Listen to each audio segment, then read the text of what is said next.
Oke, jadi inilah salah satu ciri khas film di Indonesia. Ya, ini kondisi yang namanya nggak masuk akal.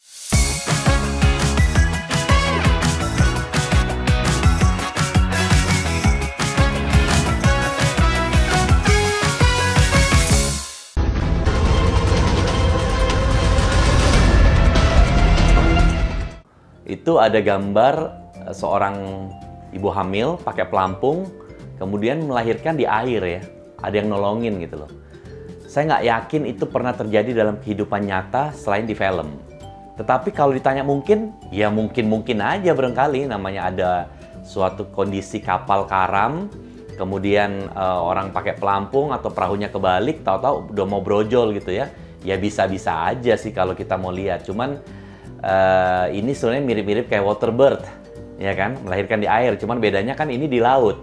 Ya tentunya beresiko ya, beresiko karena faktor infeksi, kita nggak tahu bagaimana sterilitasnya pastinya kan, arus, suhu, dan segala macam. Cuman kalau dari film itu kan ceritanya ini kondisi yang emergency. Nah kalau emergency apapun bisa terjadi gitu loh. Cuman kayaknya itu cuman bisa terjadi di dalam film. Aku udah melahirkan, Mah. Iya, kita kecelakaan. Dan kamu diharuskan melahirkan prematur secara sesar.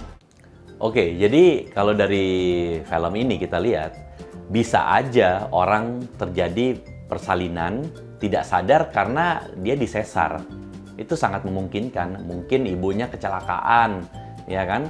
Dia nggak sadarkan diri, dibawa ke rumah sakit, ternyata ada gawat janin sehingga dokter harus segera lahirkan anaknya. Itu sangat memungkinkan.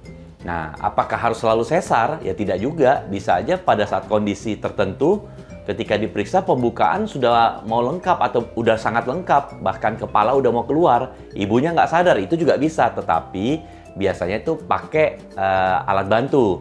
Contohnya dokter menggunakan forceps atau vakum ekstraksi, jadi dilahirin normal. Jadi kondisi-kondisi ini memang kadang-kadang bisa terjadi. Bahkan ada juga kondisi yang ketika dibawa ke UGD, si ibu ini meninggal.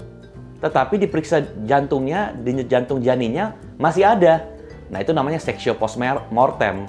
Jadi pada saat itu langsung segera dibelek tuh perut, keluarin anaknya. Karena masih ada kesempatan untuk hidup. Nah kalau balik ke cerita yang tadi, itu masih mungkin terjadi di dunia nyata. Ini bagaimana ceritanya bisa barengan begini, Bu? Kami nggak nikah barengan kok, Dok. Malah saya yang hamil duluan setahun. Mungkin dia nggak tega hamil duluan, Dok. Makanya kita barengan. Oke, jadi inilah salah satu ciri khas film di Indonesia. Ya, ini kondisi yang namanya nggak masuk akal. Ya kan? Kalau kita perhatiin filmnya. Tetapi yang namanya film ya, ya untuk bumbu-bumbu cerita lah. Jadi tidak mungkin, hampir tidak mungkin lah ya, saya nggak pernah membaca atau mendengar dimanapun juga ada anak kembar, contohnya perempuan kembar, kemudian dia hamil bareng, melahirkan bareng secara normal di waktu yang bersamaan. Itu saya nggak pernah dengar, ya kan? Kecuali barangkali dia hamil, satunya hamil, pas melahirkannya sesar kali ya dua-duanya. Itu masih mungkin. Nah, jadi kondisi semacam ini yang kita lihat tadi barusan, itu sepertinya memang bumbu cerita dalam suatu film atau sinetron. Ya namanya juga sinetron gitu kan. Jadi memang harus ada sesuatu yang bikin menarik lah buat penonton. Tetapi kayaknya nggak mungkin. Nah kalau umpamanya ada yang nanya nih, kalau umpamanya pasangan kembar nih, mungkin nggak dua-dua anaknya kembar? Nah itu masih mungkin, karena ada faktor genetik. Tetapi kalau yang kayak tadi, apalagi kalau nggak salah dengar, saudaranya sudah berapa bulan, hampir setahun hamil, terus dia nyusul, terus melahirkan bareng, itu kayaknya nggak masuk akal ya. Apa akal saya nggak nyampe atau gimana, saya nggak tahu juga nih. Oke, jadi banyak kondisi-kondisi kesehatan yang difilmkan itu yang nggak masuk akal.